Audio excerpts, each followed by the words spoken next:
ഇന്ന് നമ്മള് പഞ്ചവടി ബീച്ചിൽ നിന്ന് കക്ക പിടിക്കാനായിട്ട് വന്നിട്ടുള്ളത്. അവിടെ ഫുള്ള് മീനല്ലേ, വെറൈറ്റി കക്ക പിടിക്കാനായിട്ട് വന്നിട്ടുള്ളതാണ്.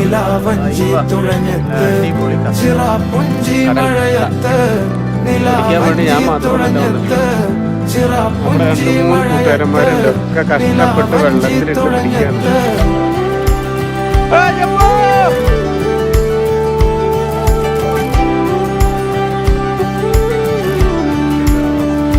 കൈമക്കളെ,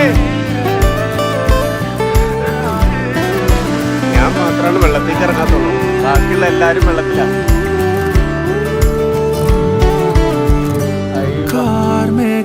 അവരെ കാണാൻ വേണ്ടിട്ട് നമ്മള് തിരിച്ചു നടക്കേണ്ടി വരും. ലോങ്ങിലാ നിക്കണത്, പെട്ടെന്നൊന്നും കാണാൻ പറ്റില്ല.